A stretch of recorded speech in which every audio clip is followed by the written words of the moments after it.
inside the room.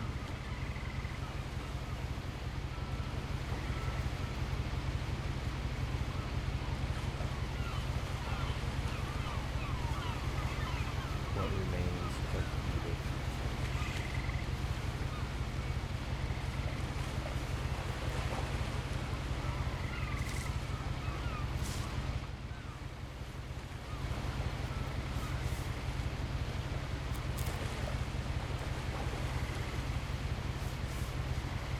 A lot of this isn't going to make sense to you, and I'm sorry about that. I'm just going to start at the beginning, with the house.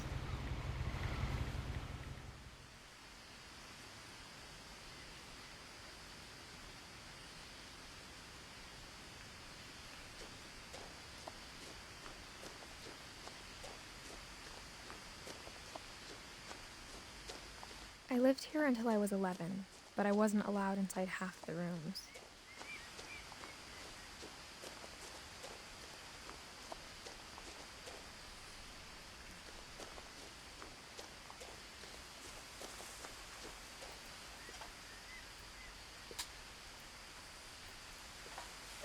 Inside the mailbox were bills from 7 years ago, marked urgent, open immediately.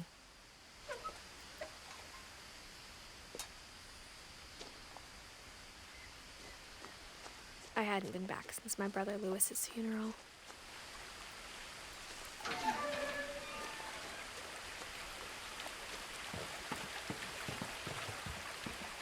In her will, my mother left me a key, but didn't tell me what it unlocked. Maybe she thought I'd know, or she thought that the mystery would be enough to bring me back.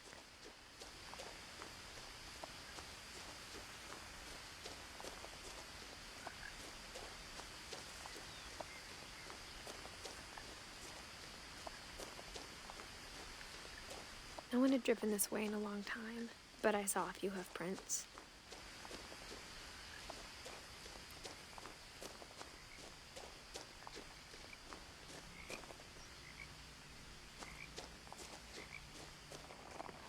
Hello, dear.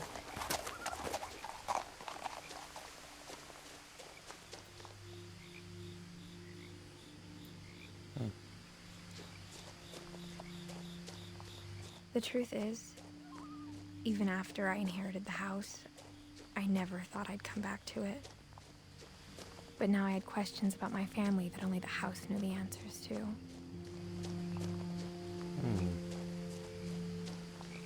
The house was exactly like I remembered it, the way I'd been dreaming about it.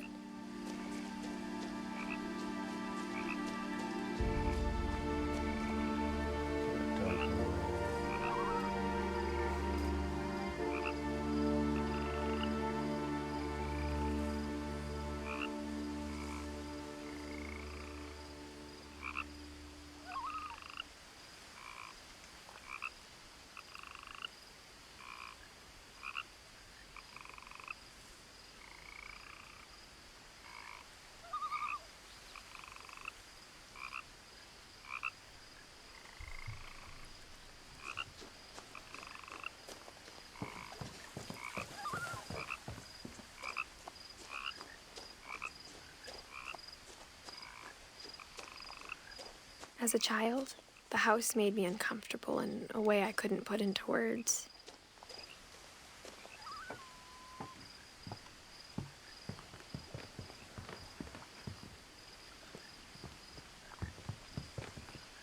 Now, as a 17-year-old, I knew exactly what those words were.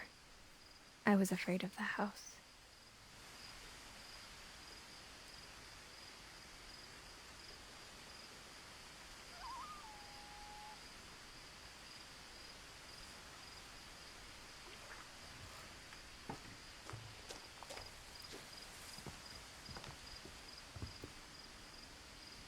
I hoped the key might unlock the front door. It didn't.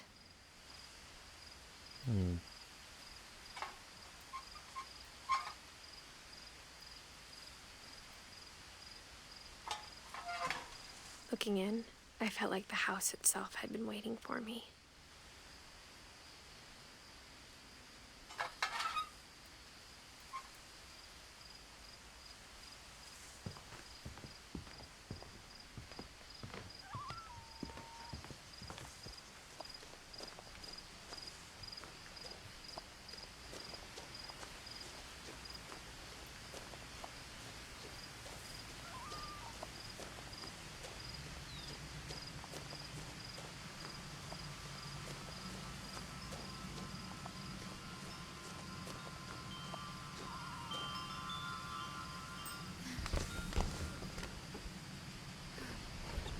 Crawling through the doggy door used to be a lot easier when I was 11.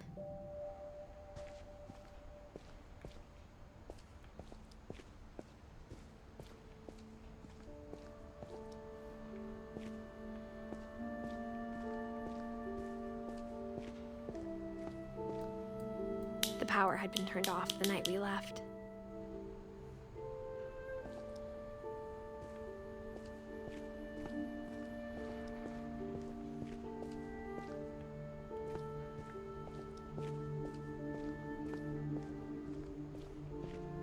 For the first time in years, I felt like I was home.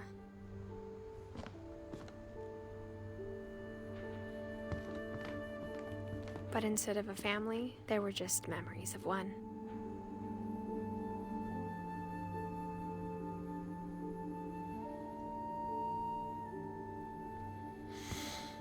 Did like her entire family die? Like how after Lewis started working at the cannery, we all got sick of eating salmon. Except our cat, Molly. Or how only one restaurant would deliver to our house, so we had Chinese a lot.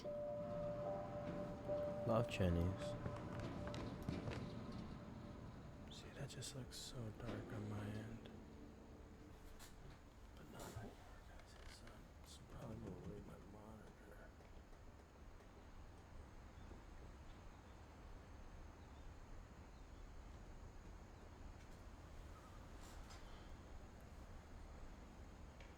Oh, you know what?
The table was still a wreck from the night we left. It was like a bomb had gone off, killing everyone but sparing the furniture.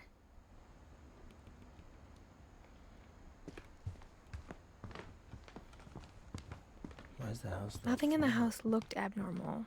There was just too much of it, like a smile with too many teeth.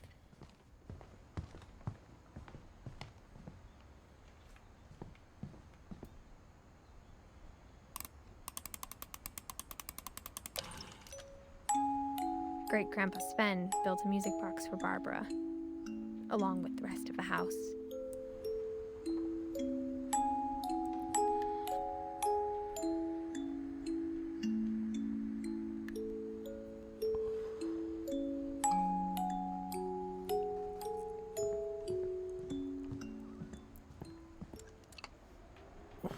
A lot of things got left behind in the whirlwind of that last night.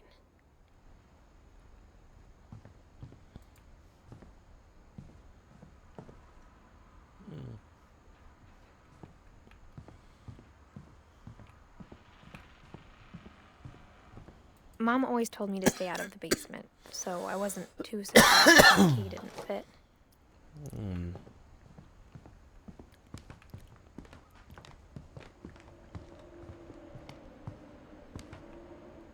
Even the fireplace had a story.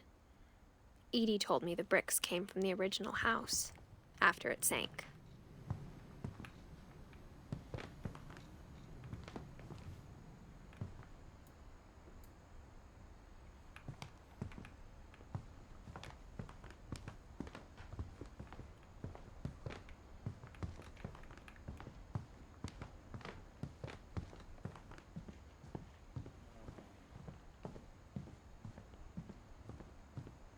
My mom wasn't much of an optimist, but she never stopped believing that my brother Milton was alive.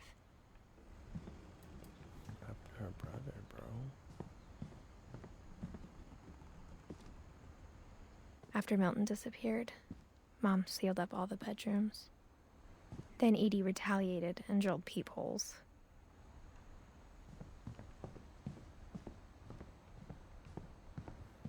Whenever people ask me about my family, the first thing they always want to know about is Barbara. Okay, who's Barbara? Mom must have locked the third floor stairs on the night we left. So weird.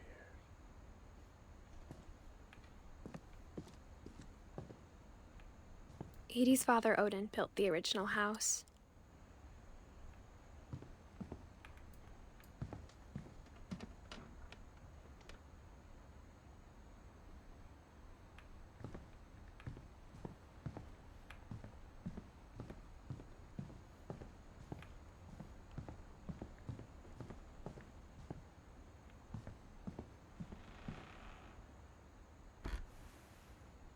Molly always seemed like a girl I could imagine being friends with, if she hadn't died in 1947.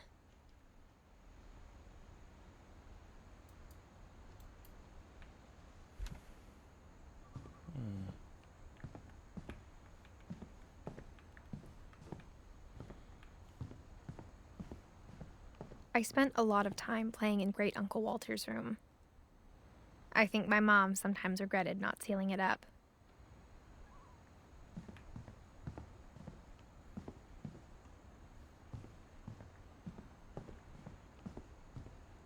Lewis told me there were secret passages, but I never believed him.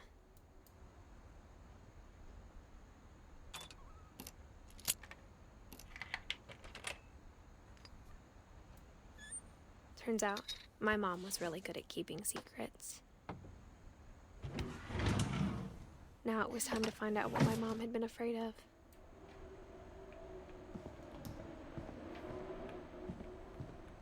Okay, before I go in that room, I want to explore over here, right?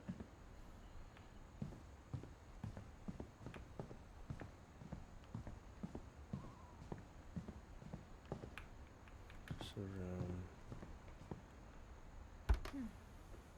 As a kid, I just assumed every house had peepholes and sealed rooms you weren't allowed inside of.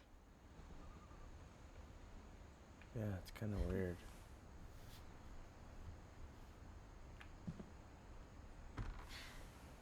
My Grandpa Sam spent 7 years sharing a room with his dead brother, Calvin.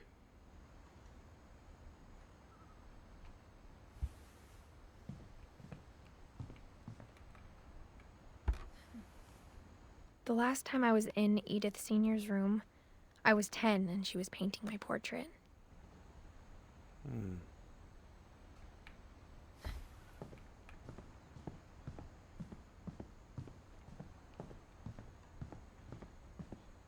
So is that everybody's room? I looked in this one, right? Molly, yeah.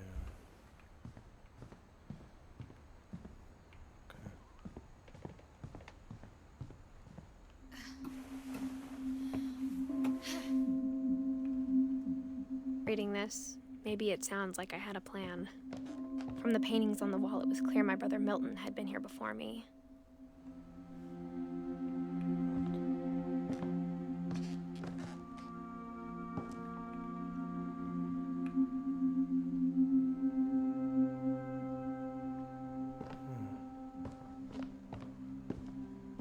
But I had no idea what was behind that door.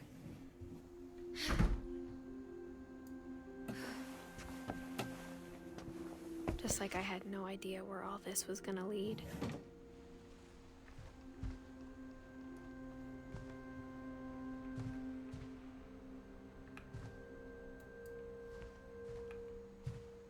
I grew up looking at Molly's room through the peephole. Molly's gerbil had a tiny bedroom with its own even tinier gerbil cage.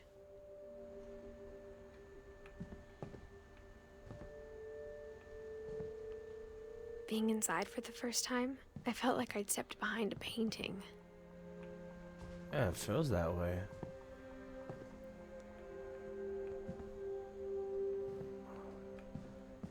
It's like a Narnia type of room, bro. It's kind of creepy.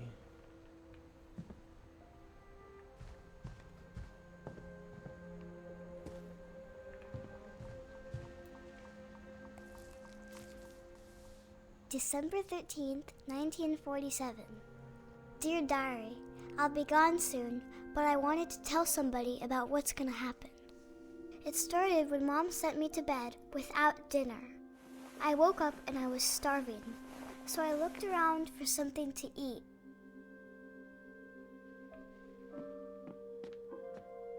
The gerbil food was dry, but I didn't mind it. Are they starving this little girl?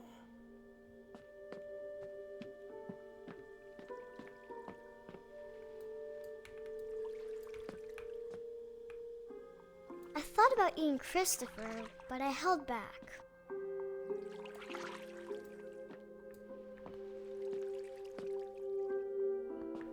Why would she need to eat the goldfish?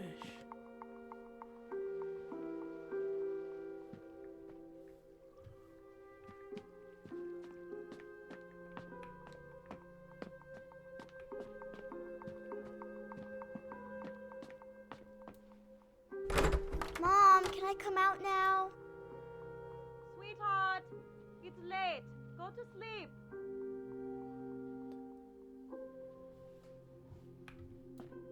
My Halloween candy was all gone.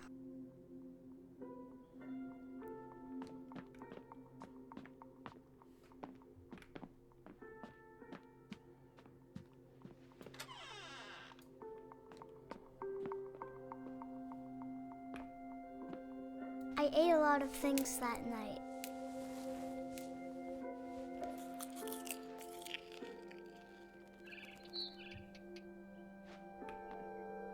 I kept eating and eating.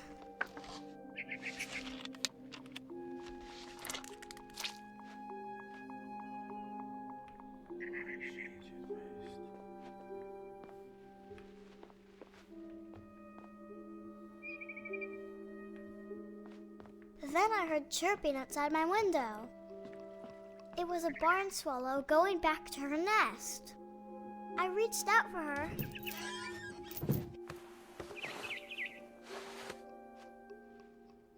And suddenly, I was a cat.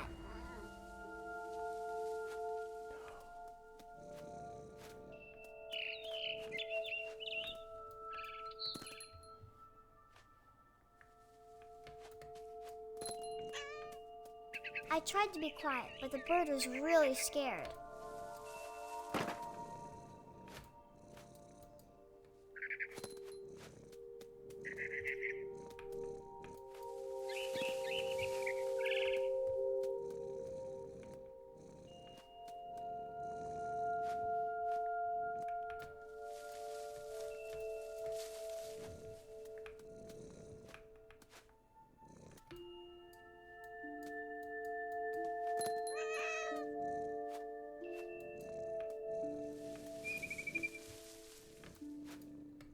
Mom and Dad didn't even look at me.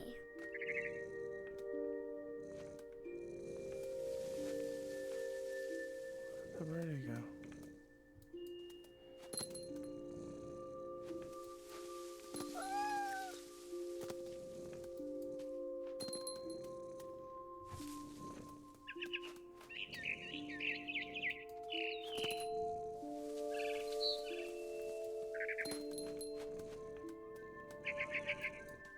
I jumped and I almost got her.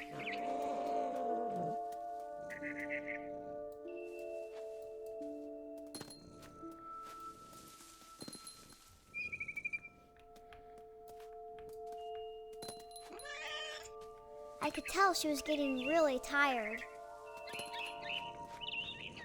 Now I was up in the big tree. I promised Dad I wouldn't climb it anymore. All I cared about was eating that mama bird. I gobbled her up. and suddenly I was an owl. First, all I heard was the wind. Then I heard little teeth nibbling in the grass.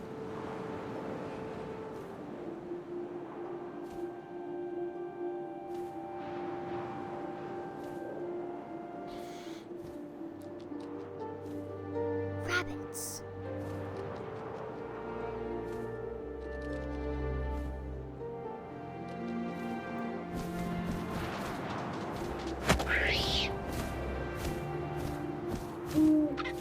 I imagined his face looking up and seeing mine through my talons. I swallowed him up, and I didn't chew one bit. Then I flew off to find something bigger.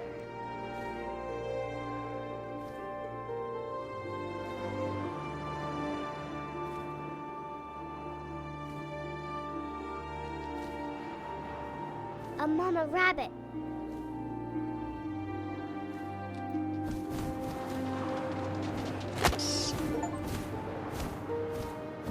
She was almost too big to carry. I started choking, but I couldn't stop eating. And suddenly, I was a shark.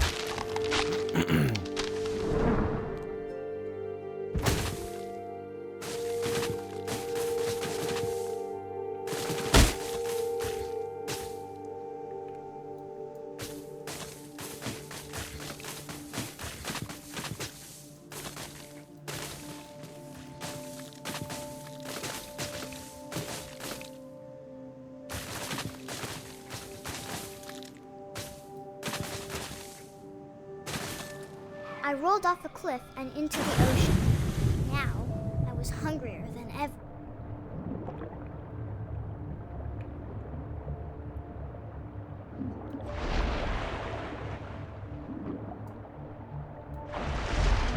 I wanted fat, juicy seals.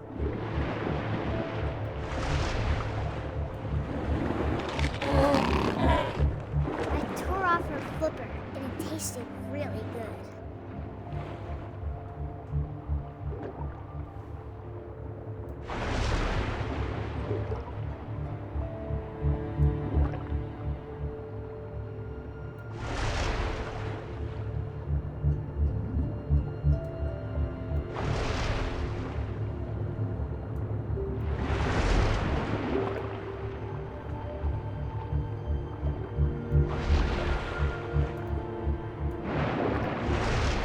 Grabbed on tight. When I was so hungry, I jumped out of the water.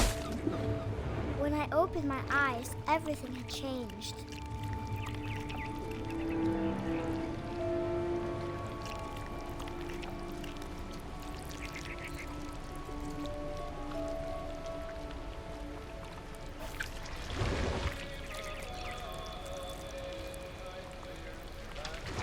Now I was a monster, and I smelled people everywhere.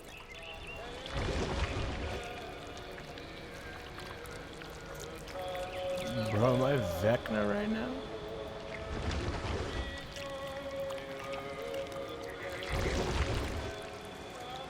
I was big, but I moved real quiet.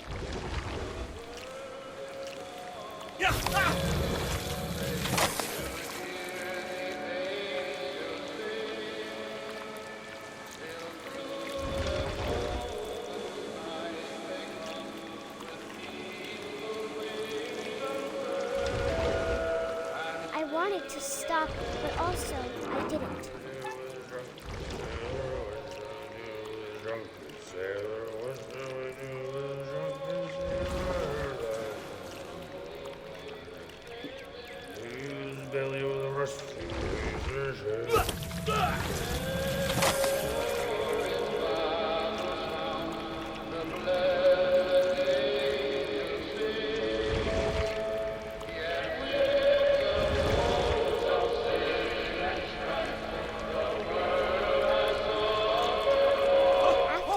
Passenger, I was still hungry. And across the water, I smelled something new. Something I had to have, so I swam towards it.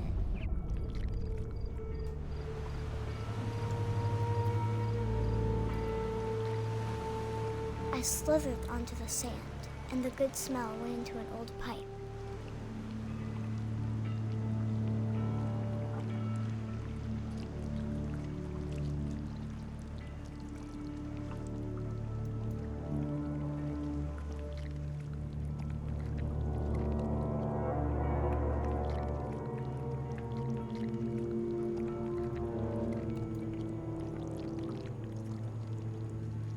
I got closer and closer.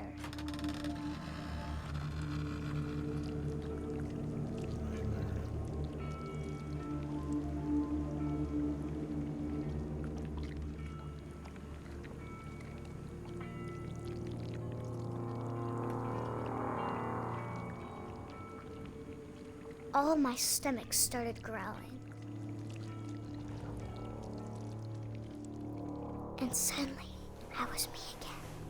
I held my breath for a long time, but I couldn't hear anything. I think it's waiting for me to fall asleep. But it's not going to wait much longer. It needs to feed, and we both know I will be delicious.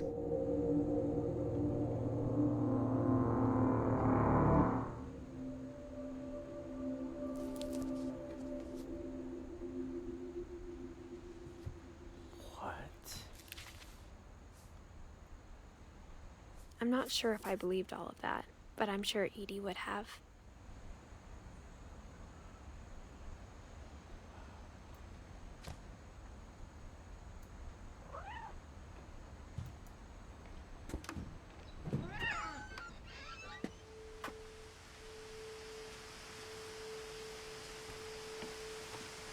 This will be obvious later, but my mom never told me any of these stories.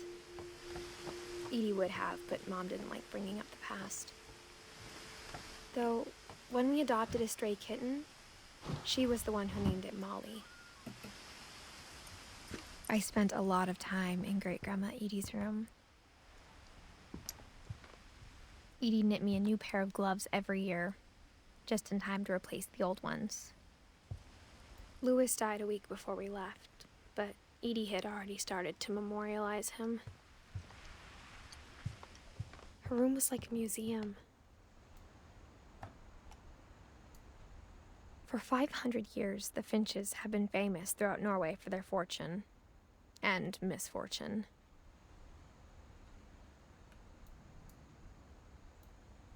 Odin Finch buries the latest victims of the family curse, his wife Ingeborg and their newborn son, Johan. On January 7th, 1937, he set sail with his family and his house, hoping to leave the curse behind. But 40-foot waves off the coast of Washington send the house and Odin to the bottom of the sea. Odin's daughter Edie, with husband Sven and baby Molly, step ashore on their new home, Orcas Island. Odin Finch is the first to be buried in the new family cemetery. His daughter Edie is already dreaming of a new Finch house.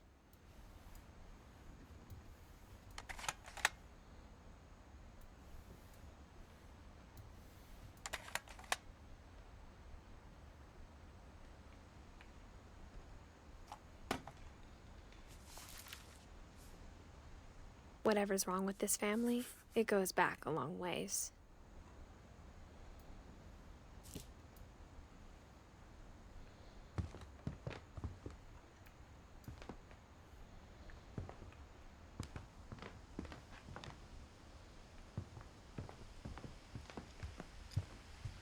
Edie gave a big interview about a mole man living under the Finch house. My mom was furious. I hadn't thought of myself as Edith Jr. for a long, long time.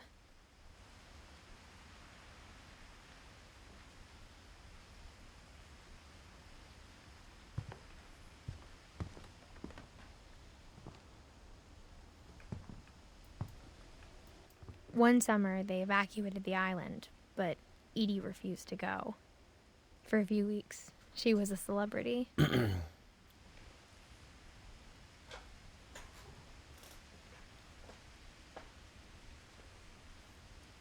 When Edie told people Sven was killed by a dragon, She could also have said he was building a dragon-shaped slide that collapsed. She could have, but she didn't.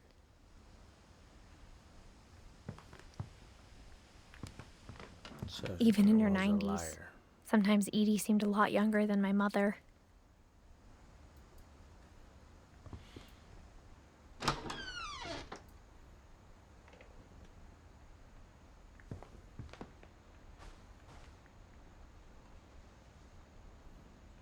The only trace Grandpa Sam's first wife, Kay, left on the house was the pink bathroom. It was a pretty big trace.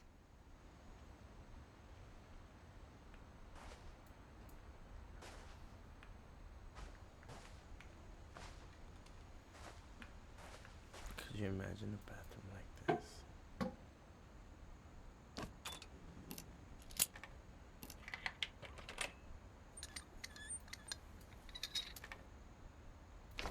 There's a secret in this bathroom. It's in the last place you would look. It isn't in the cupboard. It's hidden in this book.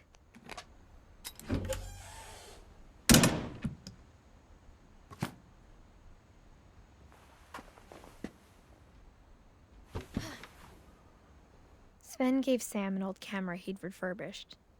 He never put it down.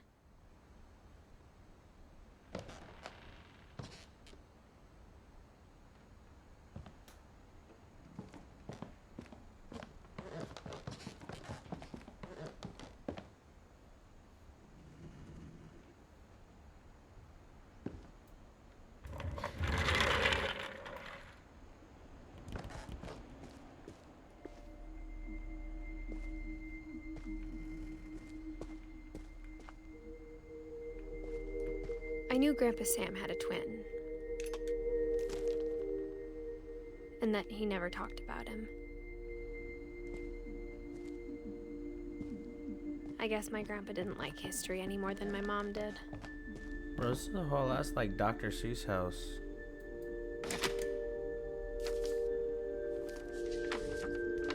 How I Want to Remember My Brother by Sam Finch. The thing I remember is that when he made up his mind, that was it. My brother said he'd die before he ate another mushroom, and he did. At Barbara's funeral, we swore he'd never be afraid again, and he wasn't. I think Calvin always wanted to fly.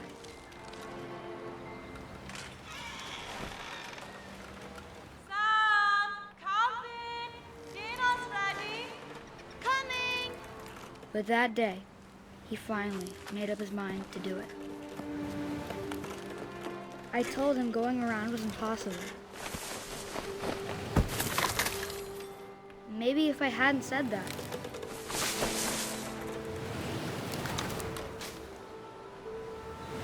Calvin, I'm not gonna tell you again. Maybe if the wind hadn't picked up. And maybe he'd still be here. But I doubt it. I think he'd already made up his mind. That's what I want to remember about my brother.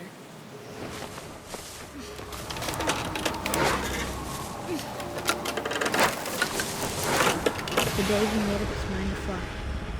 And he did.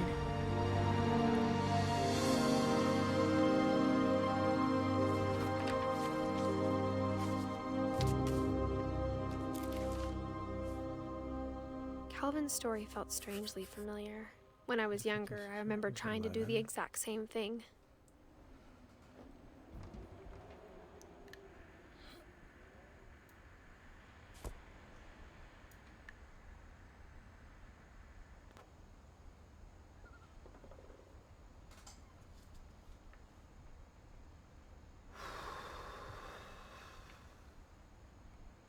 After the funeral, Edie roped off Calvin's half of the room.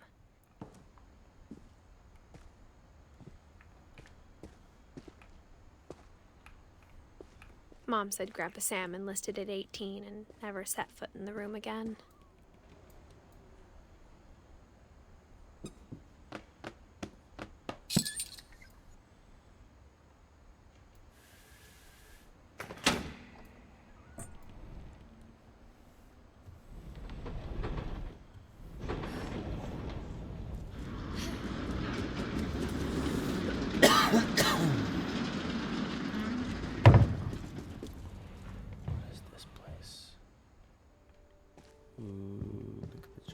passages were a pretty tight fit. They'd obviously been built for smaller hands and bellies.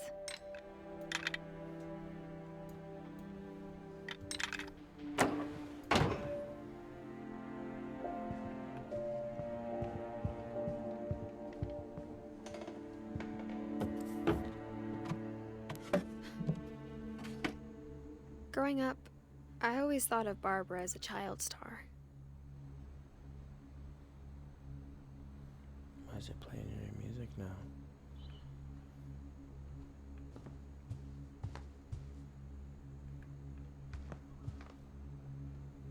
I never thought about how hard it must have been for her afterwards.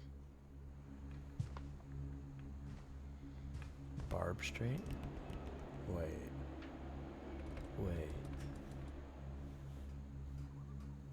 Not Barb. Happy birthday, Barbara. Yeah, justice for Barb, huh?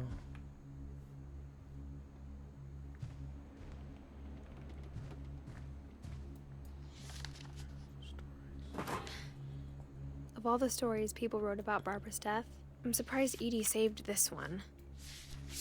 Ooh, I like this. Old Jack here with another ghastly tale inspired by America's most unfortunate family. I'm calling it The Surprise Ending of Barbara Finch. As a child star, Barbara was famous for her scream. Now at 16, she was all washed up. A has-been. But in a lucky break, she'd been asked to perform her signature scream at a local convention for monster movie fans. It was just the boost her career needed. Unfortunately, her scream hadn't aged well. Getting better. I think you just need the right motivation. Her biggest fan and current boyfriend, Rick, was about to demonstrate when... Now that was a great scream. It was Barbara's father, Sven. He'd slipped into a table saw and had to be rushed to the emergency room. So Barbara got stuck babysitting her youngest brother, Walter. Her convention comeback was cancelled. Okay, I'm hearing frustration, but I'm not hearing terror. What if I tried... A gang of hoodlums in Halloween masks have been terrorizing Orcas Island tonight. Police are urging residents to... That came from the basement. You're right! Also, I loved your delivery on that. Why is your basement door locked? Because my dad likes making puzzles and secret passages. There's a key hidden in the music box. The secret is to keep winding and winding until finally the key... Thanks, babe. I'll be back in a sec. 20 minutes later, Rick hadn't returned. So Barbara went to look for him, right on cue. She reached for the music box.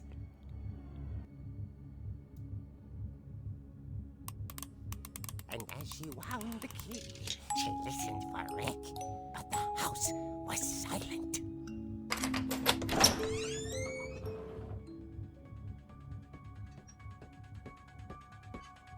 Wait, no shot.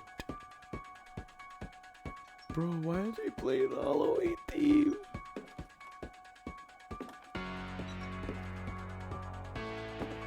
She found Rick's crutch and imagined the worst. Bro. It's like this game was meant to be, my guy.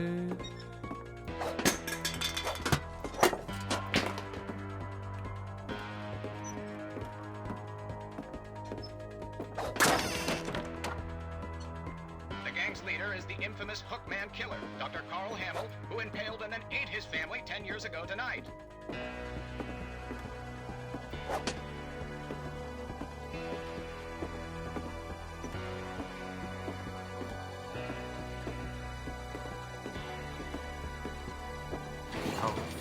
rattled and grew still. Oh dear! Oh! Rick? Barb, relax. I was just trying to scare you to help you find your scream. Well, I'm not scared, Rick. I'm furious. That was. Then act sick. furious. All I'm getting from you now is that you're hurt and confused and She threw him out, but she kept a little something to remember him by. Barb, have you seen my other crutch?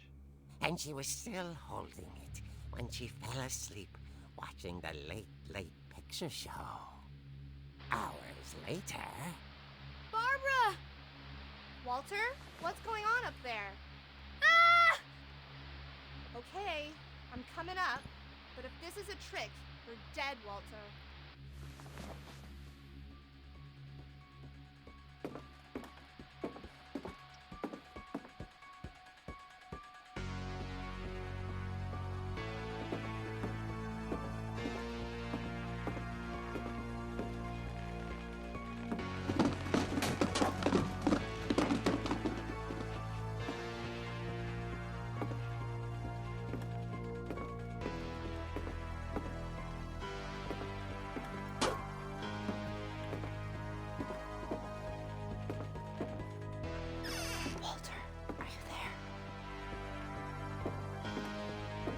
Walter had vanished, but his bedside radio was still on.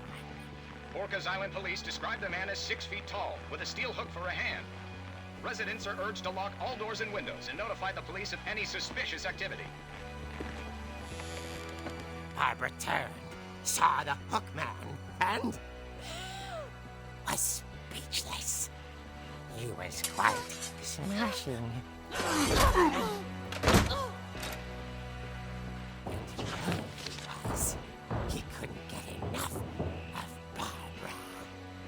Okay, Barbara, there's gotta be another way out of here.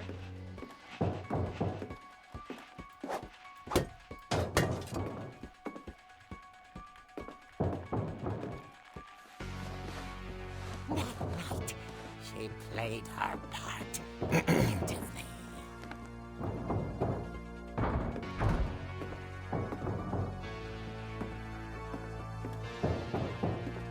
Molly's door hadn't been opened in years. The hinges groaned.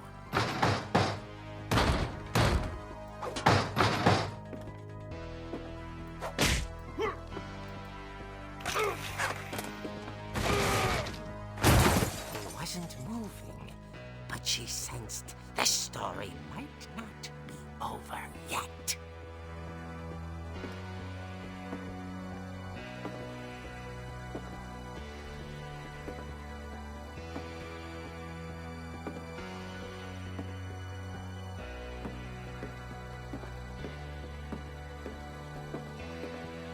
The hookman had vanished.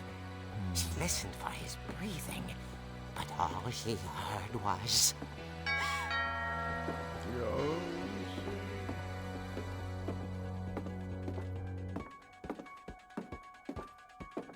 At the door, she heard whispering. It was coming from inside the house. turn around. Turn around, Barbara. Dear. The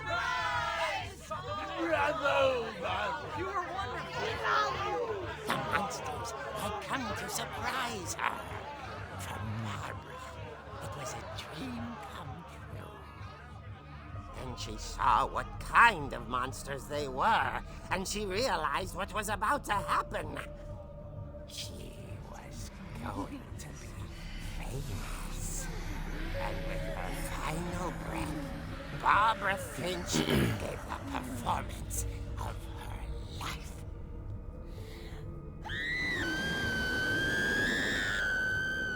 I wasn't there myself, but I hear Barbara was magnificent. Poor girl. She had a taste for stardom. But unfortunately, so did her fans. Of course, the police blamed it all on poor Rick, who disappeared the same night. And little Walter, hiding under his bed the whole time. He took it all pretty hard, but that's another story. As for Barbara, tucked inside the music box is all they ever found of her. Her ear.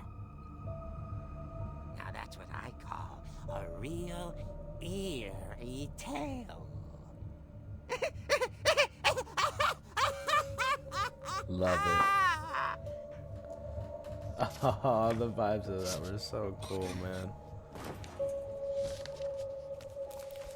Barb might be my favorite one Edie so told far. me all Barbara wanted was to be remembered, as absurd as that comic was. Maybe what Edie saw was a happy ending.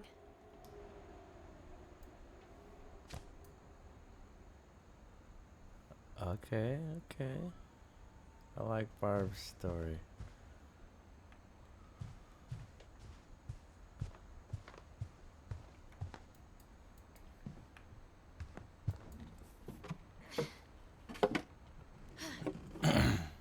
I guess now I know why Mom didn't like me playing with the music box.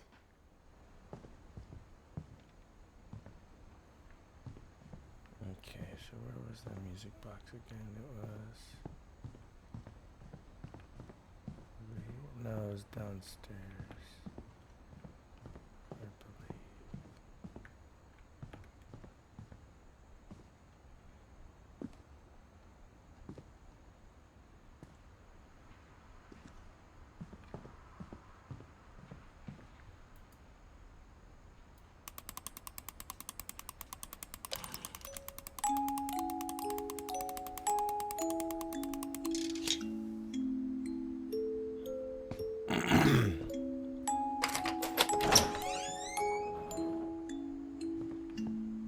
And the mystery continues.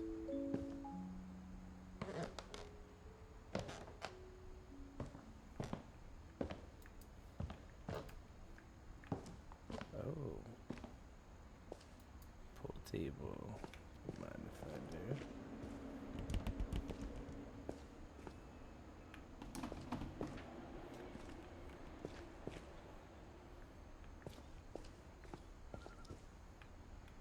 What's going on down here? This Mom is said the Sven. basement was off limits, unless I wanted another tetanus shot.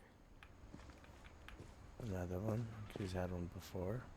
I mean, I live out in the woods. I saw Edie sneak down to the basement once, carrying packages. I thought maybe she was hiding presents.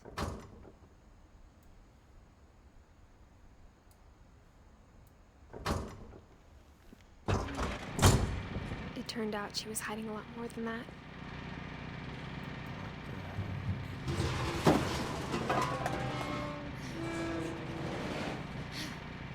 What's going on with Sven?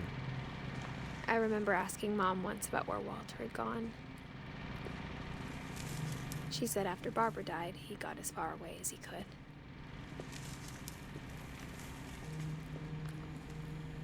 Oh. If there's a pattern in all Okay. these stories,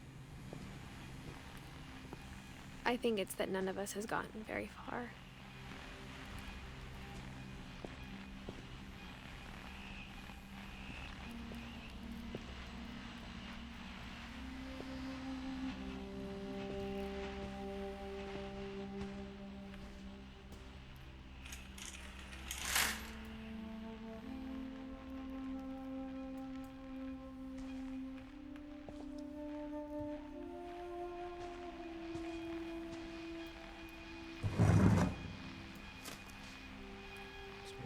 Goodbye, everyone.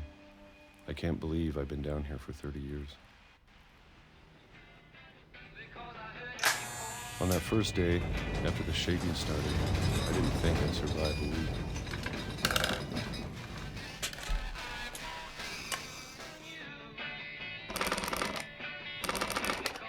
But after a few days, I settled into a routine.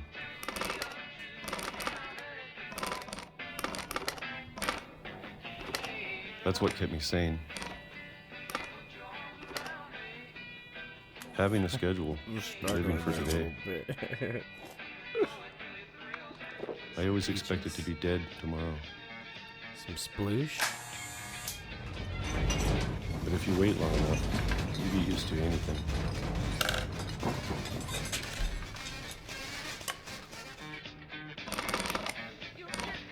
Even a monster on the other side of the door starts to feel normal. Almost friendly.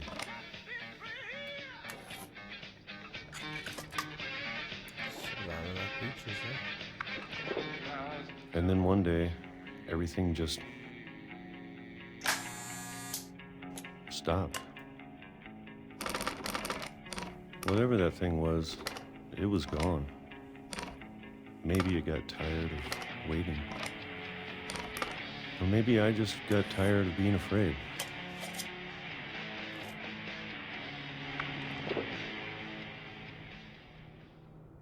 It's been a week now, the longest in 30 years. I'm done waiting. I have to leave while I still can.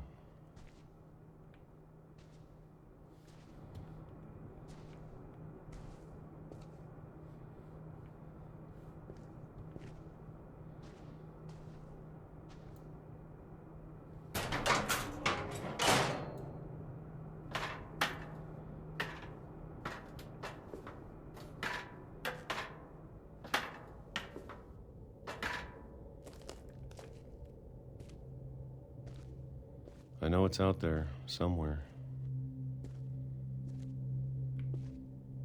Whatever killed Barbara. What And killed Molly. Barb? And Holly. It's fucking Beckner, bro. And Calvin. Maybe this is all a mistake. But I need to stop living the same day, even if it kills me.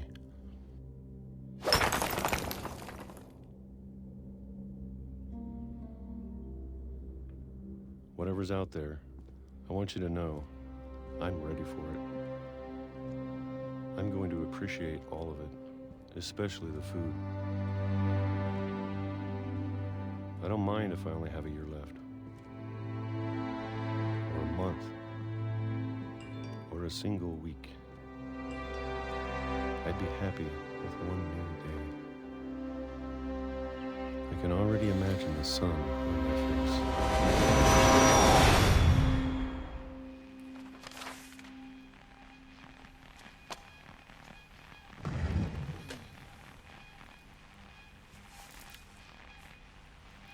Walter died when I was 6. I can't believe my mom never told me he was down here.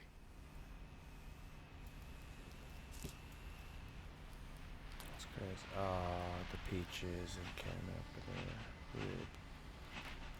And just memorials. I'm for sure my mom was memorial trying to protect past. me.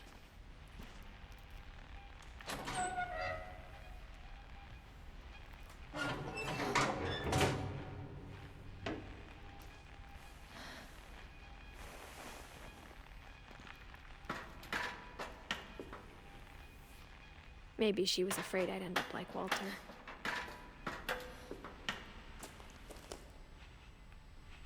But if she never told me about an uncle under the house, I can only imagine what else she was hiding. Yeah. I don't want to make the same mistakes she made.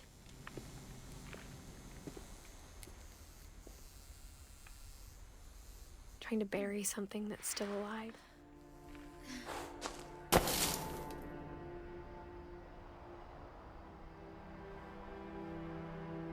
Now that there's only one of us left, Yo, what up, or bud? maybe 2,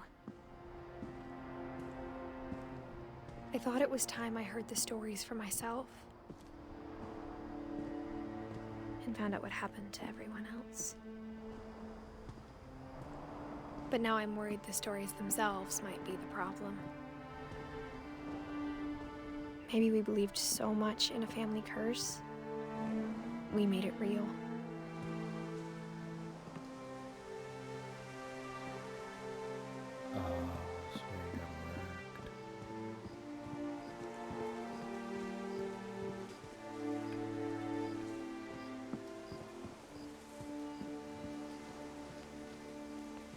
I don't know if I should even be writing this.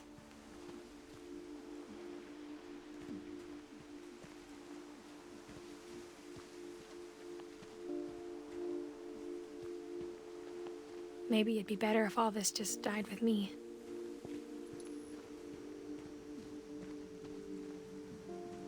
But I thought you should know about your family.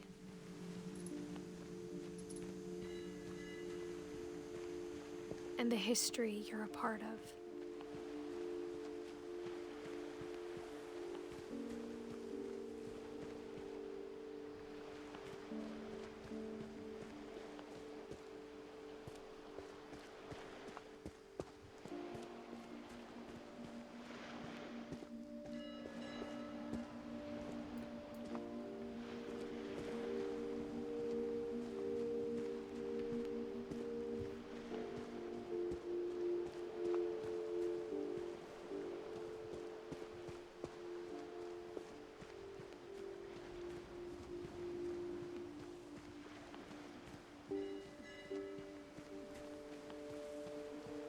Though to be honest, I feel as lost as you probably do right now.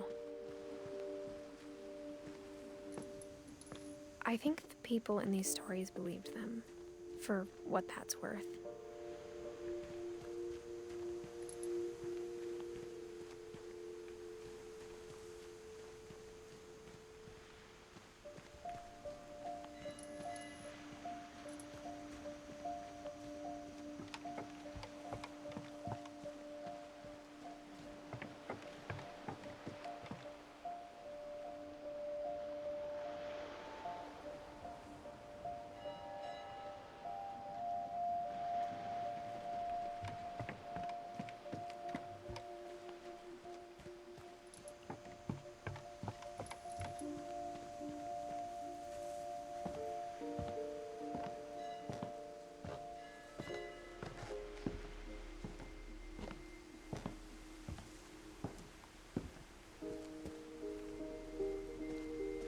And when you look at the house, that history of imagination and stubbornness and madness, any of it seems possible.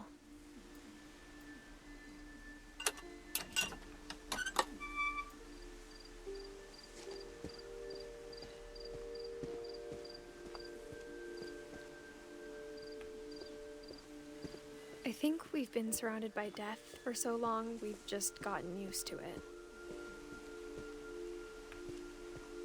What kind of family finishes building a cemetery before starting the house? The Addams family. It's embarrassing for me to admit this, but the pet cemetery made me more uncomfortable than the human one. 3 of the gerbils are mine, and 2 had been my fault. Derpy, Lurpy, Furpy, Chirpy, Burpy, Derpy, and Derpy Jr. Dang.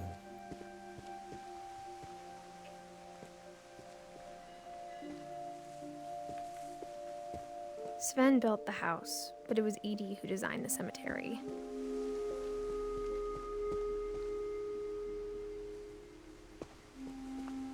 Bro, their whole family died. Born 37 to 47. It's like 10. Calvin, 50 to 61. He was 11. 15 to 64. So yeah, he was the older man. That was the train guy. And then 17 to 2010. Dang.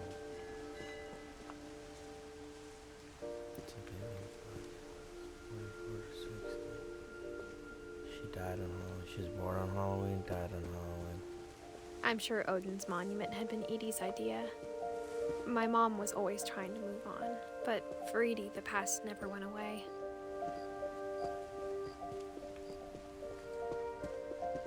She could see it poking out of the water at low tide.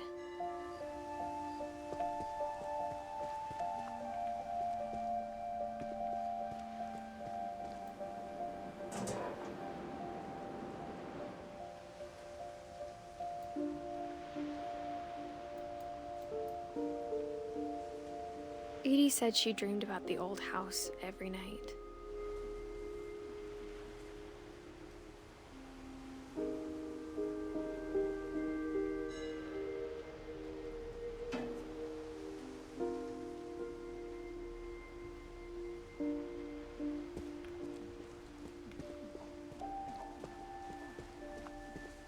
Edie's side was always easier for me to understand.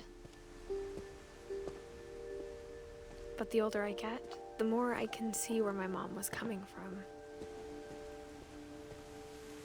Her dad had been pretty strict, but it wasn't enough to save her brothers. She was just trying to do better. She lost 2 of her brothers, just like I did. I get why she tried so hard to protect us.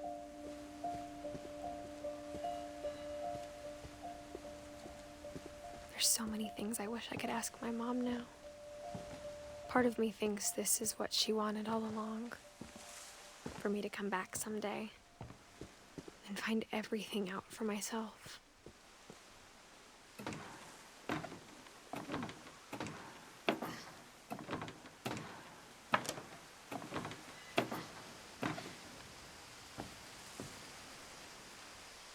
But looking back on it now, if she told me there was going to be so much climbing, I never would have come when I was 22 weeks pregnant.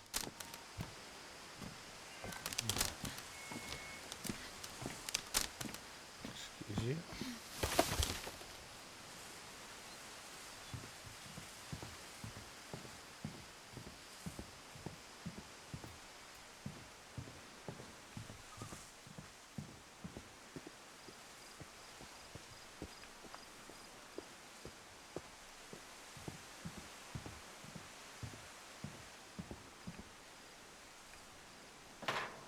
I never met Grandpa Sam, but I think he and my mom had a lot in common.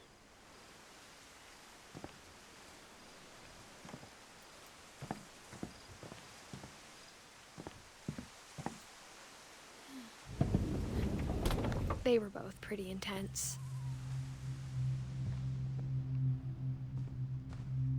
Sam spent his life shooting photos, but Mom said he got nervous being in front of the camera. I guess we're all afraid of something.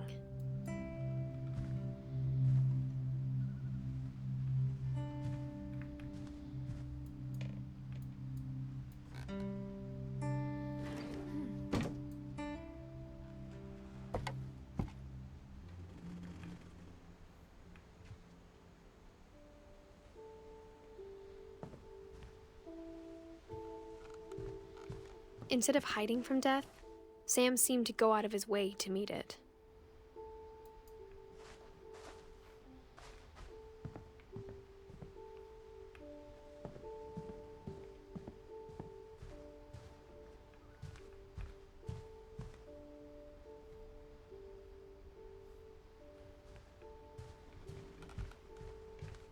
Sam was a hunter.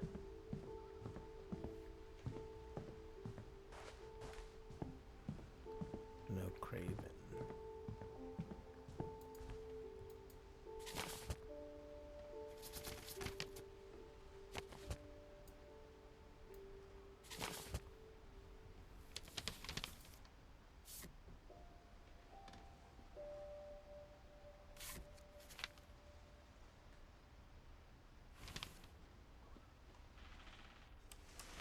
Dawn, I promise, you'll never forget this weekend.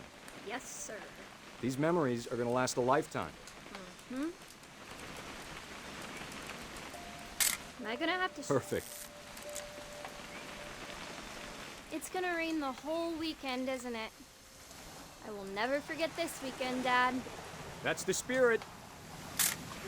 Okay, got it. I'm gonna take some pictures, okay? Just be careful. That camera's older than you are.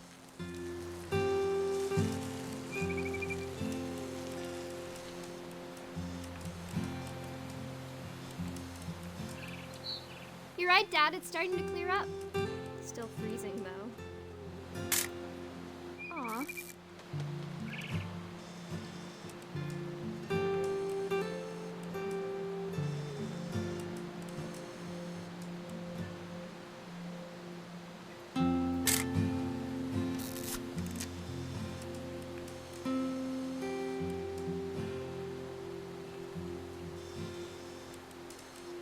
Definitely should not have drunk all that coffee. Hold still while I take a picture of you. I definitely won't be moving. Are you done yet? Does it sound like I'm done? Nothing quite like being outside.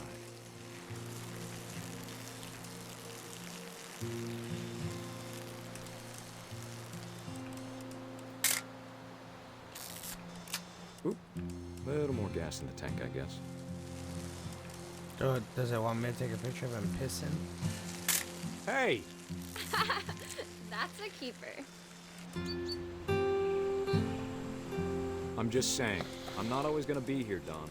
You'll need to remember this stuff, if you want to survive. I'll be fine, Dad. You know who else thought he was gonna be fine? Some guy who died. Don, I'm being serious. I know, Dad. You're always serious.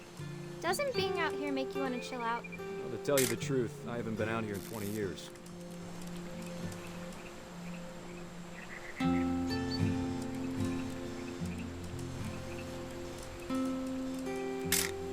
Last time I was with my brother Calvin. Man, that was a great trip. Your grandpa Sven taught us how to fish, bear or something, how to build a fire. We found an old logging trail. There were deer everywhere. Don, don't you think you could find something more interesting to photograph? I bet if I could remember where that trail was, we'd spot a buck for you in no time. Dad! Good eyes, Don. Before you take the shot, let me get a picture of it. Dad, I... Just breathe. Turn off your imagination. Focus on your target.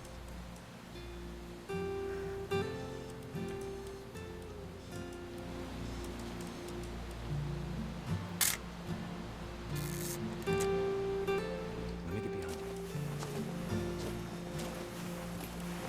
Do I have to do this? Don, you don't have to do anything. But if you want to survive, you'll need to. Great shot, Don!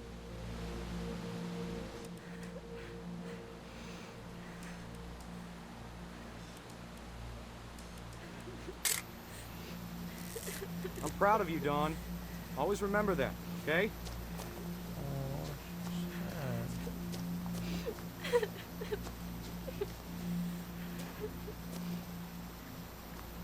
Sorry, Don. Just gotta reset the timer.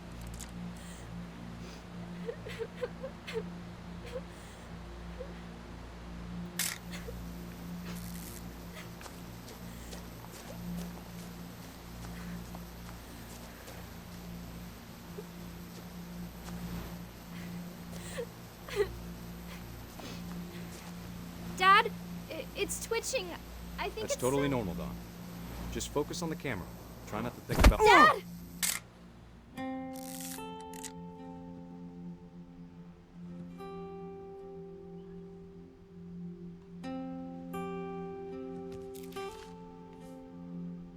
Of all these stories, that's the one I wish most that my mom had told me.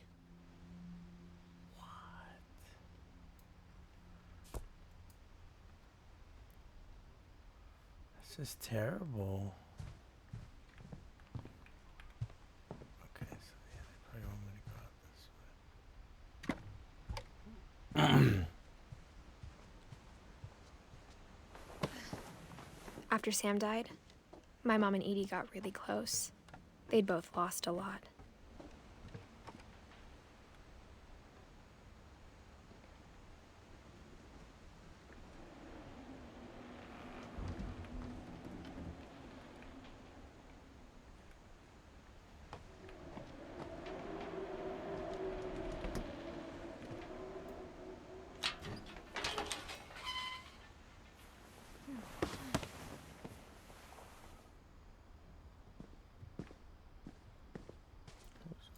Gregory.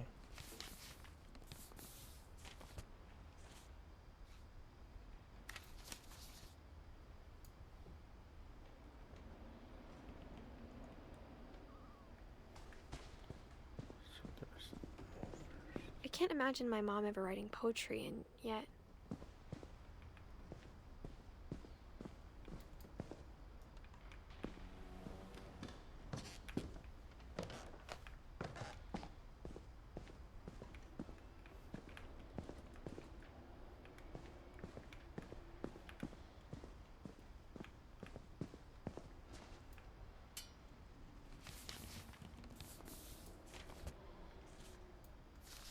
Dear Kay, do you remember the way Gregory used to laugh when he thought he was alone? Like something funny was happening, but only he could see it.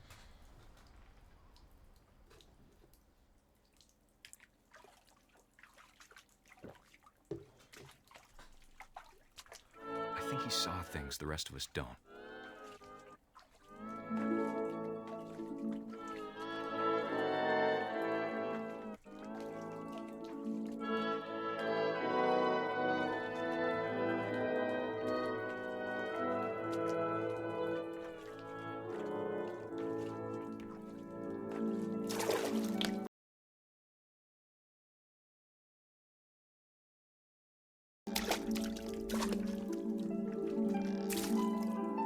Bartender over, Gregory. It's time to...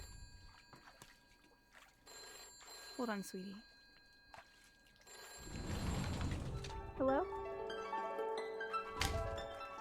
Sam, I told you I don't want to talk right now. I wonder what he saw.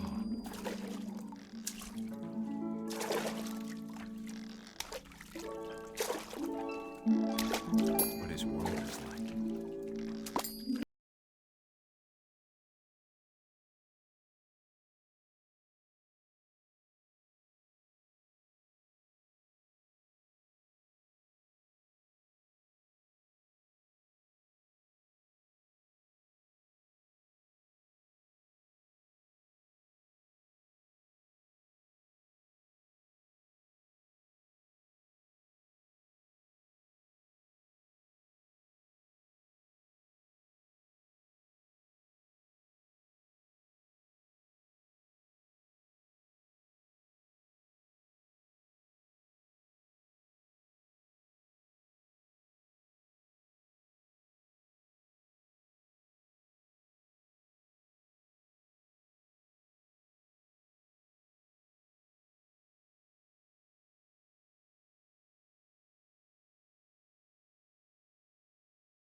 I know you did everything you could.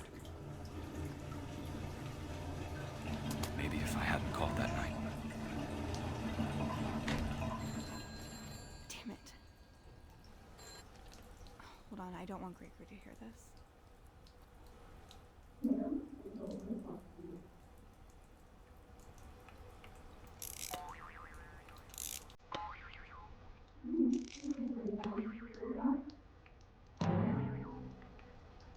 I wish you could have told us.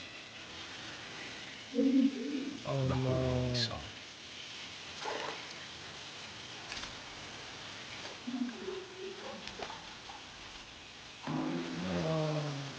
There's so much I don't understand. About Gregory. About everything.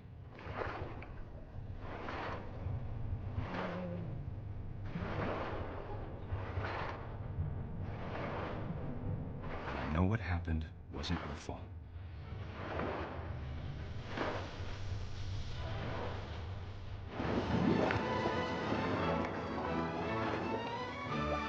emotions. And he'd want you to be happy too. Good luck, Kay. Love, Sam.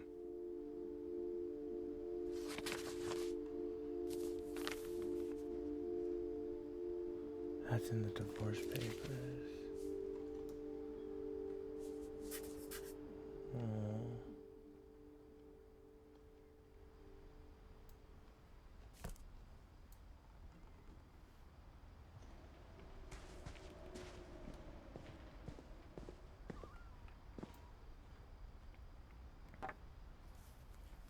A poem for Gus, who always said the wedding was a bad idea. Our father never hit us kids, at least not very hard, before the day my brother said with teenage disregard that he'd be dead before he'd see a wedding in our yard.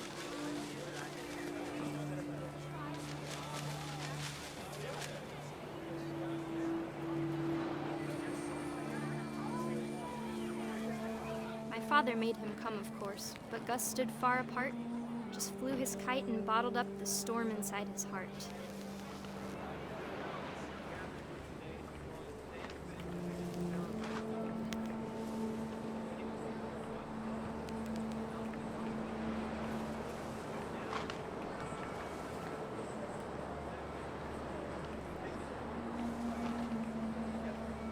I tried to talk him out of it, but though he'd never met her, we don't need a stepmom, were the words that I now pronounce you husband and wife.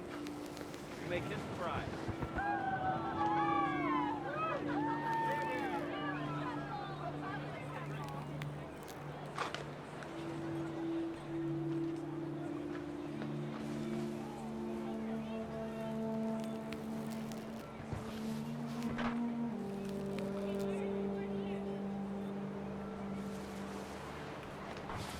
When the time for photos came, Dad ordered him to come here. But Gus declined, and as a sign held up his middle finger.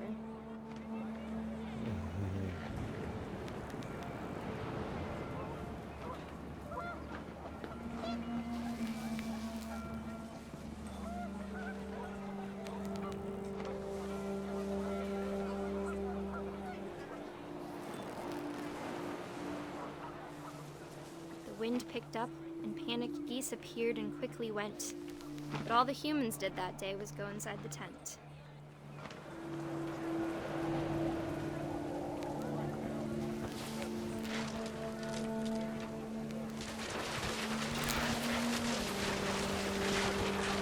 The rain came down in buckets then, but no one seemed afraid that nature might destroy the tent our dad had crudely made.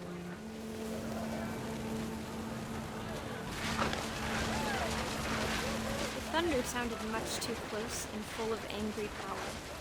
But all my father said to this was, "Make the music louder."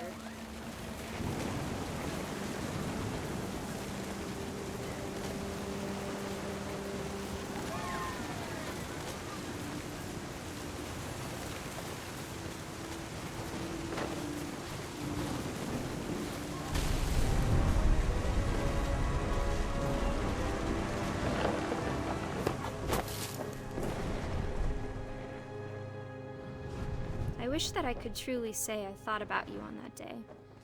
Out there on the beach alone, just you, the wind, the sea, and foam. But I didn't, until we found you.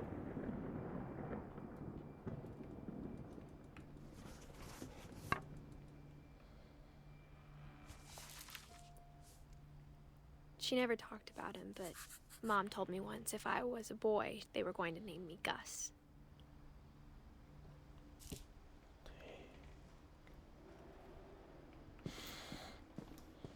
Everyone in her family?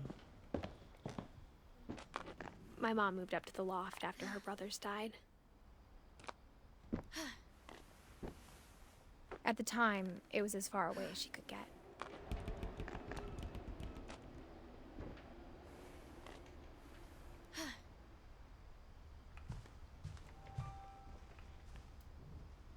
My mom moved to India a week after graduation and got a job teaching English. She spent a summer building houses in Calcutta, where she met my dad, Sanjay. Sanjay, great. Religion was another thing my mom never talked about, but I think it helped her a lot after her dad died.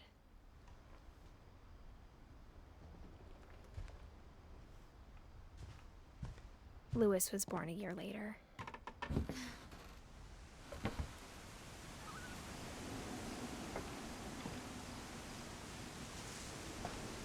When my dad died, I don't think Mom knew where else to go.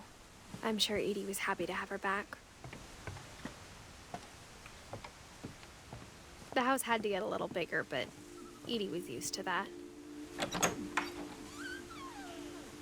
And for a while, things were good. Almost normal. But it didn't last.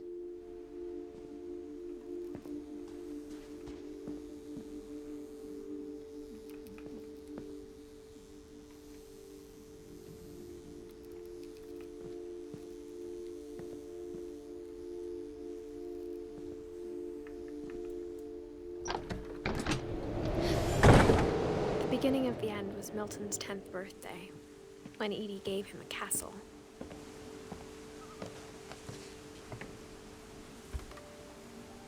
After Milton disappeared, the only thing he left behind was a room full of paintings.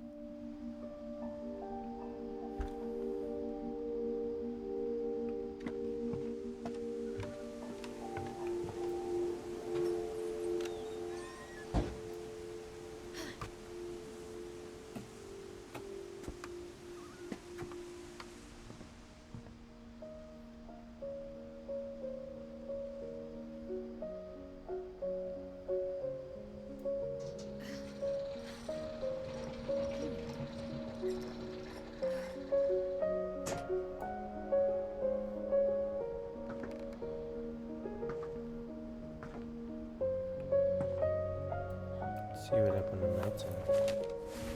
Milton Finch in The Magic Paintbrush.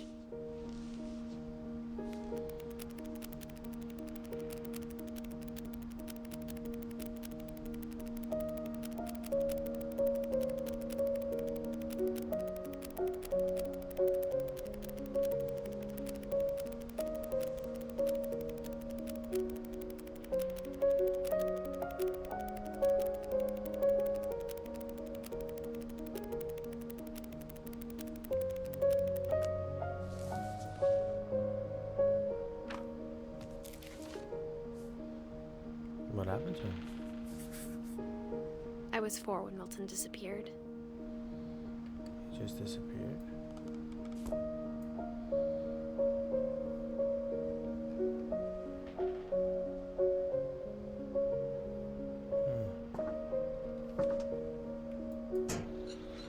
Mom spent months searching for my brother. Then she sealed the doors.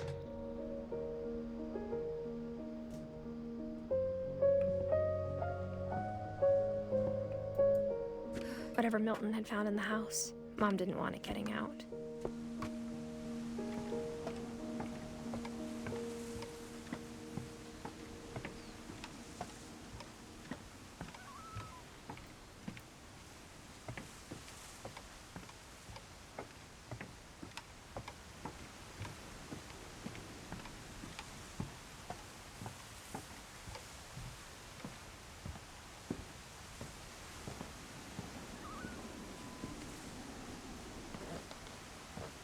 Mom definitely blamed Edie, but I think Louis blamed himself.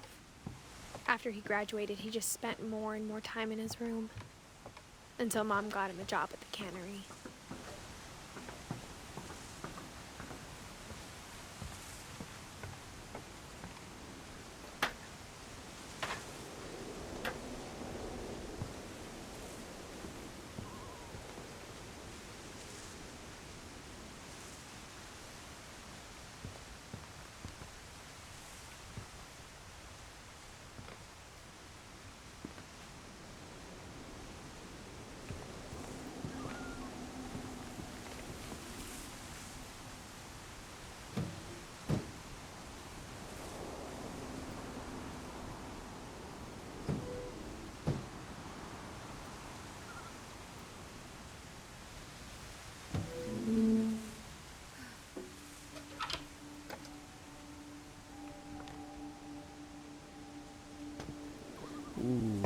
This room?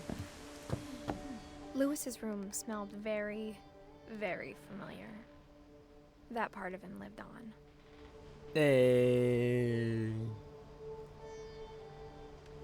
I think, just out of respect for, you know.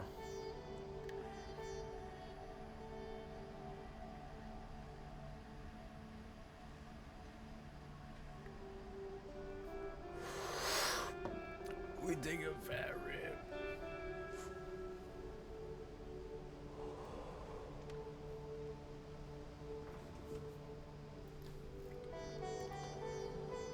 Hey. I don't want to leave. I want to go back to that room.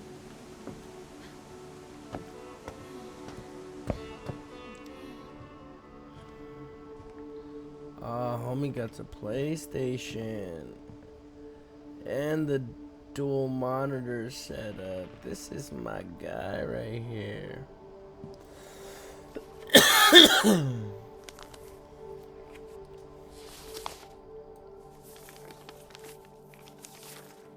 Dear Mrs. Finch, as Lewis's psychiatrist, I can understand your desire for an explanation. As I see it, the trouble began in January, shortly after we convinced your son to seek treatment for substance abuse. Newly sober, I believe Lewis first noticed the monotony of his daily life.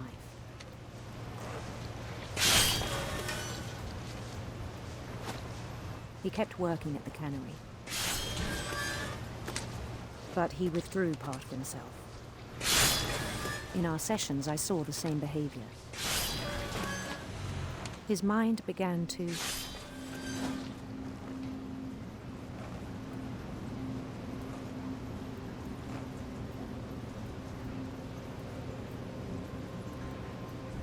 wander.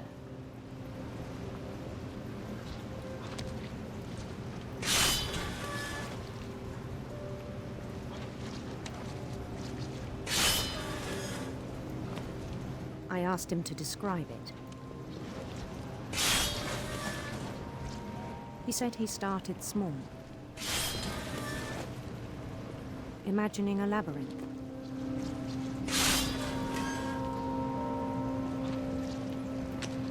He'd feel his way about.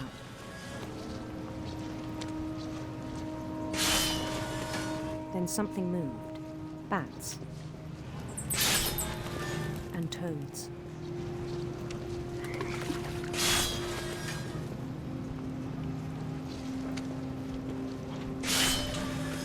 Oh, gnarly.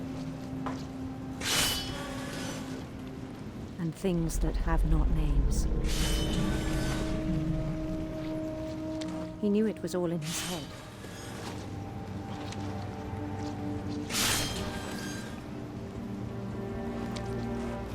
But he took it very seriously. I had hoped he'd find himself.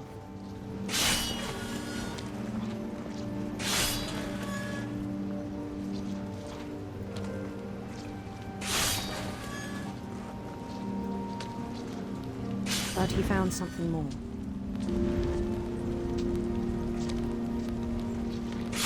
I worried about him then, daydreaming at the cannery. I spoke with his boss, but he said Lewis had become a model employee. Methodical, tireless, focused. Like a whole new Lewis. So I let him go on.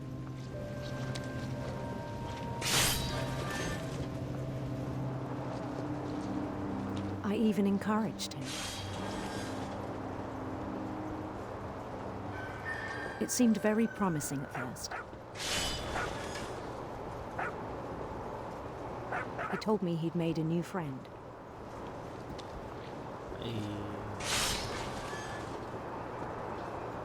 On the edge of a city he named Lewis Topia.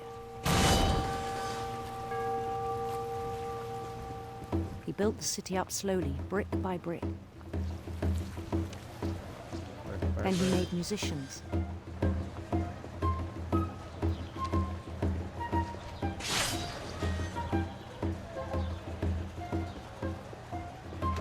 and songs for them to play.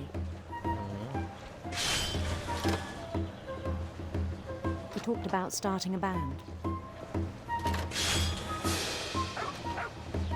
And he was always humming something.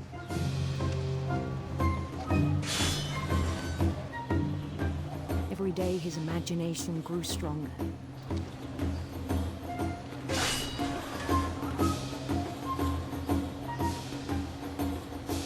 He no longer spoke at the cannery. But his chopping was as reliable as ever. Then one day it struck him that all the cheering crowds, even the stones under his feet, were all in his imagination. So he could do whatever he wished.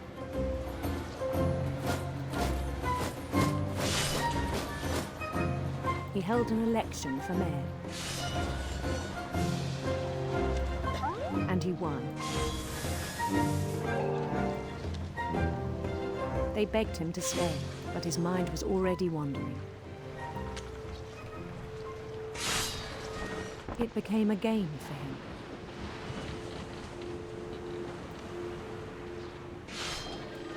He'd conquer a city, then immediately push on.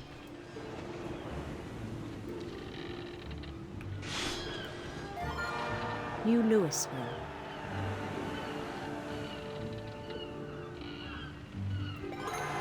St. Louis. He started drifting away from our reality.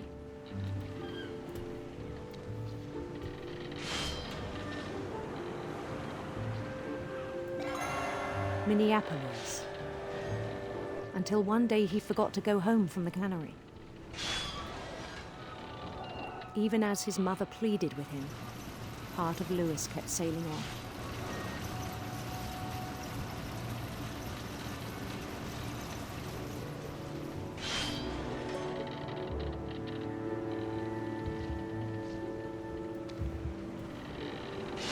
In Louisburg, he heard rumors of a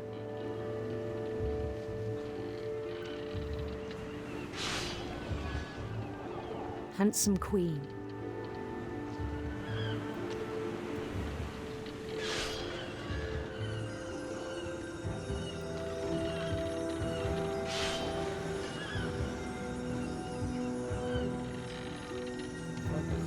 The queen was on her own quest for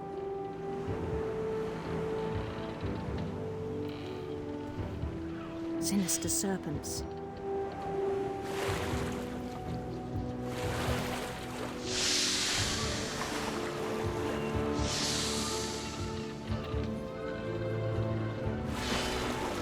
He followed the sound of her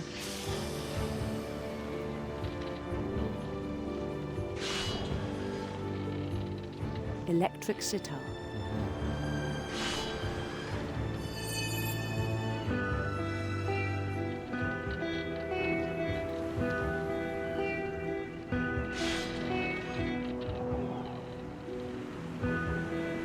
His chase led him to a golden palace east of the sun and west of the moon.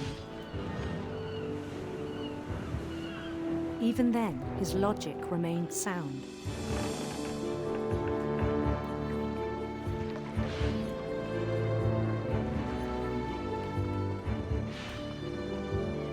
He knew the world was all in his imagination.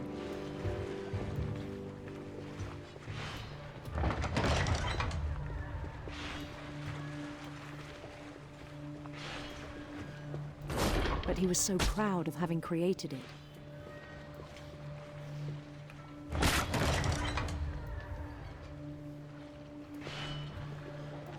In his own eyes, he'd become something greater than a king.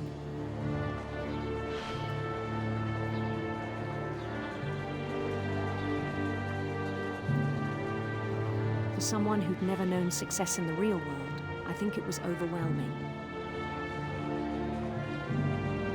And then it struck him that the real Louis was not the one chopping salmon, but the one climbing the steps of a golden palace.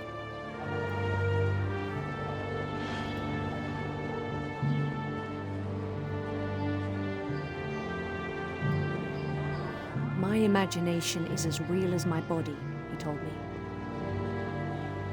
It was hard to argue with him.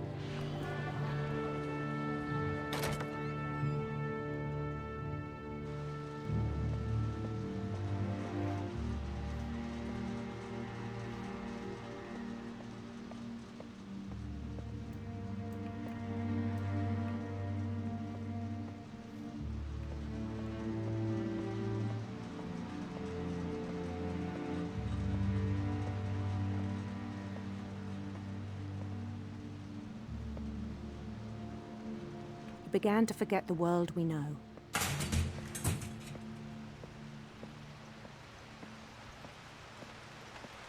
I think it pained him to remember Lewis, the cannery worker.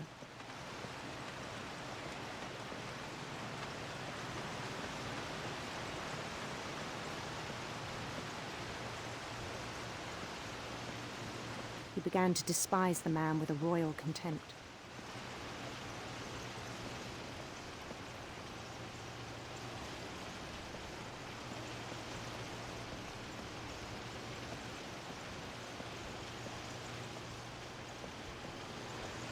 I still thought I could save him. Even after he said he was being crowned king over all the lands of wonder. The palace would be packed with his companions.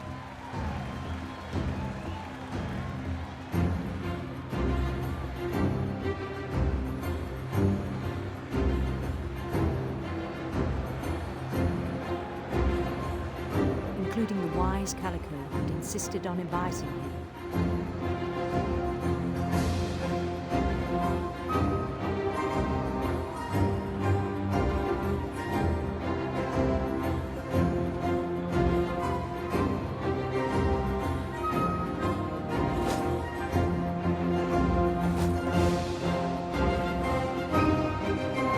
His queen waited, holding his crown.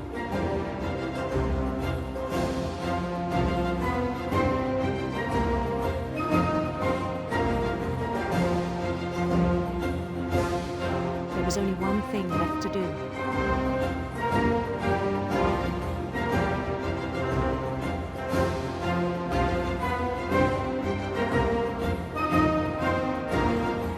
Bend down his head. And the guillotine?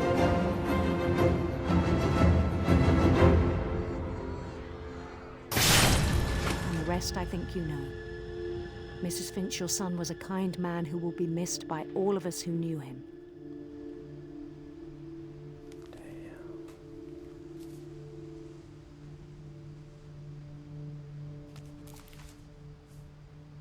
Damn.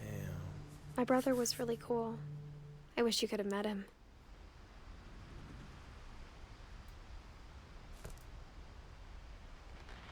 Dang, Rip Lewis. Did he commit that at work? Lewis and I spent a lot of time playing games together, but he was surprisingly bad at them. He died a lot.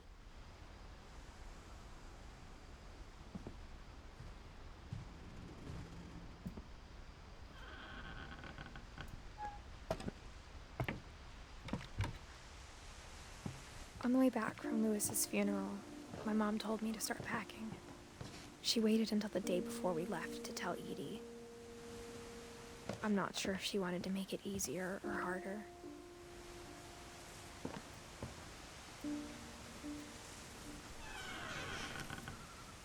I wish we'd stayed. But I understand why we left.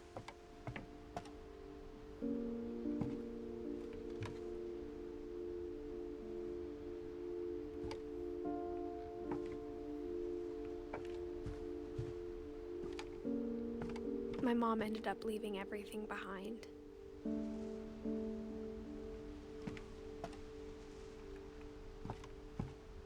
What happened that night had been coming for a long time. Maybe you should have come sooner.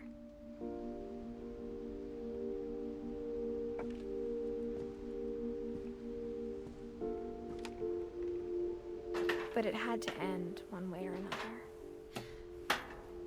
All that's left now is to tell you about that last night.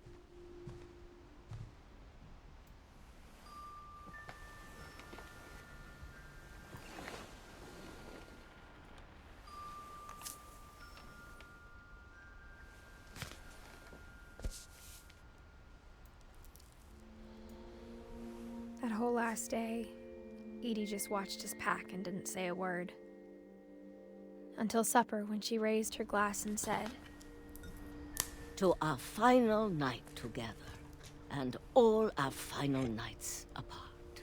Grandma, you know what I said about alcohol. Some of your medications are very Edith, specific. I left a present for you in the hallway. Why don't you go open it? The grown-ups have to argue now. I'm sorry, you're right.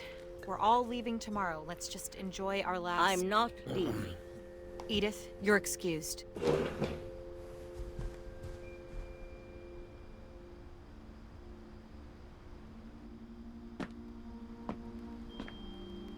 The power had been shut off that morning, but Edie always had plenty of candles. When my mom sealed the library, I don't think she knew about the other entrance. Or that Edie had a key to it.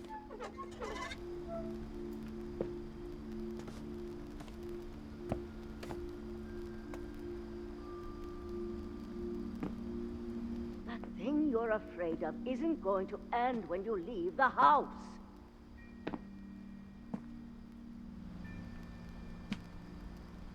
Edith has a right to know these stories. My children are dead because of your stories. I think it's best if Edith and I leave tonight. We'll have the nursing home send a van for you in the morning, okay? Dear Edith, there's so many stories I wish I could tell you, but there's only time for one. This is about what happened on the night you were born. That night, the tide went way, way out. It was the first and last time I ever saw the old house aground. There'd been an earthquake out in the middle of the ocean. They called it the lowest tide in 1,000 years. God, it smelled awful. You know, I've seen that house every day of my life.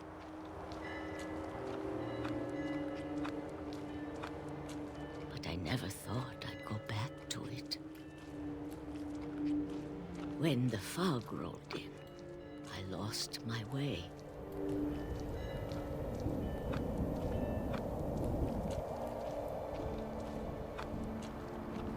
I got turned around.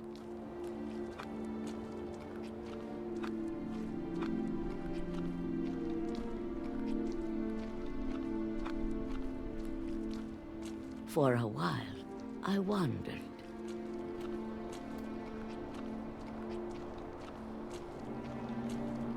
I started seeing things.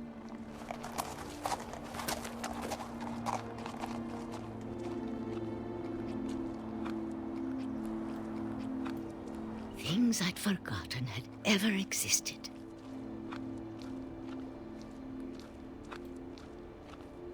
But when I saw them, they felt like old friends. That night, a lot of things came back to me.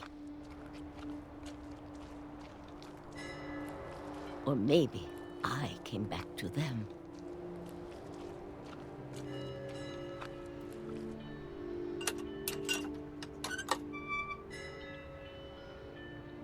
Things I can't explain, but that I need you to try and... Edith, what are you doing in here? It's mine. Edith! Mom, you're gonna rip it! Let go! I kicked and screamed, but Mom dragged me to the car. I never saw Great-Grandma Edie again. The next morning, the van came to pick her up, but she was already gone. After that, we moved around a lot.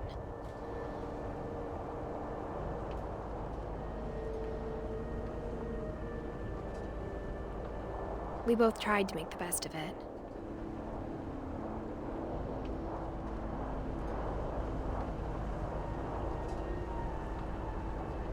A few years went by.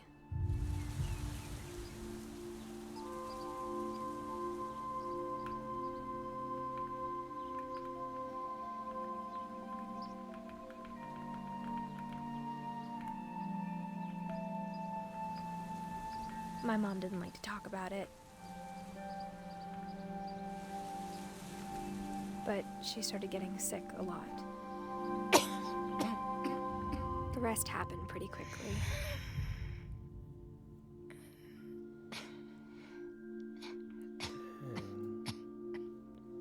She got better for a while, and then she didn't. And then I was alone.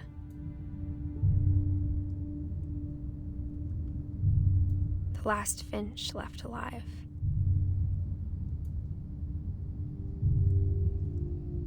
Until I found out about you. I'm still not sure what to tell you about all this. If we lived forever, maybe we'd have time to understand things. But as it is, I think the best we can do is try to open our eyes. And appreciate how strange and brief all of this is.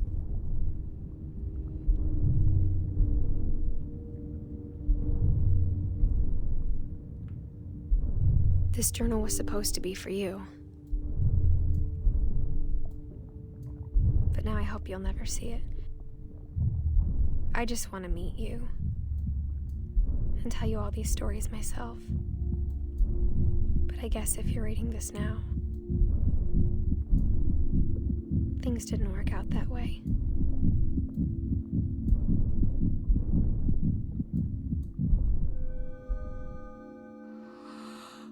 This is where your story begins. I'm sorry I won't be there to see it. It's a lot to ask, but I don't want you to be sad that I'm gone. I want you to be amazed that any of us ever had a chance to be here at all. Good luck.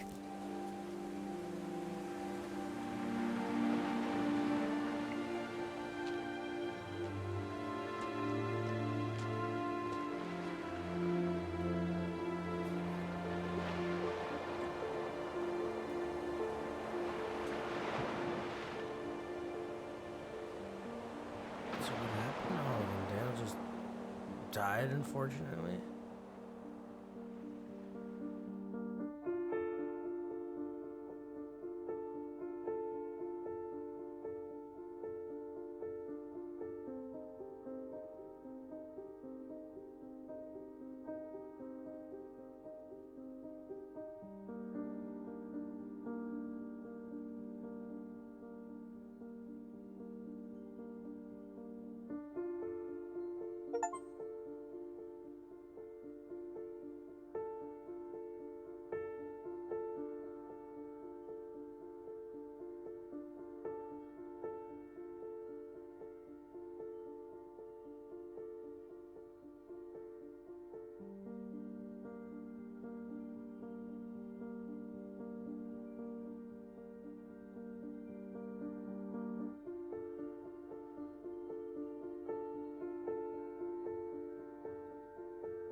Before I say anything, I want to see the credits.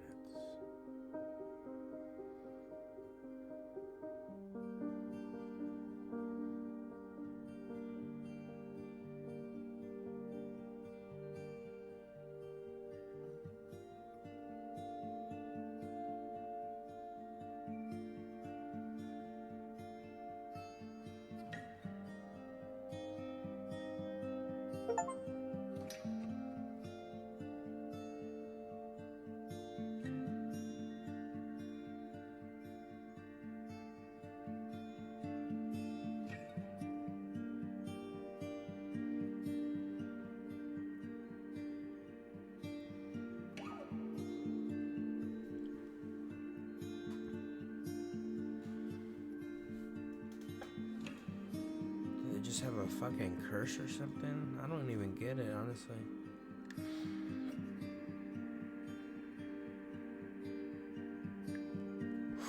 Initial thoughts though. Thought it was a good looking game. The vibe was sick, bro. The stories were cool. I mean, obviously the comic part with the Michael Myers was the best part. I liked Homie's room with the hookah and the vibes. Yeah, it was a good story. I'm just kind of confused. Every short story though was good. Unfortunate.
Yeah, the art was beautiful.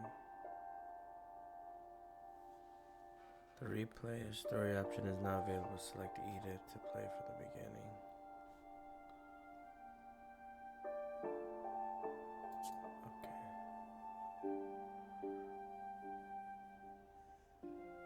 Okay. Yeah, not bad. Not bad for a story game. It's pretty quick. Almost a couple hours.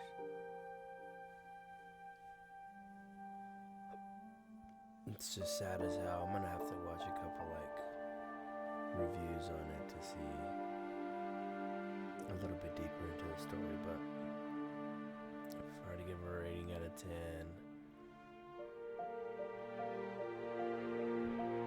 I'd call it like a 6. Yeah, I'd call it like a 6. Didn't hate it by any means. Not bad. Got that bad boy off the wish list.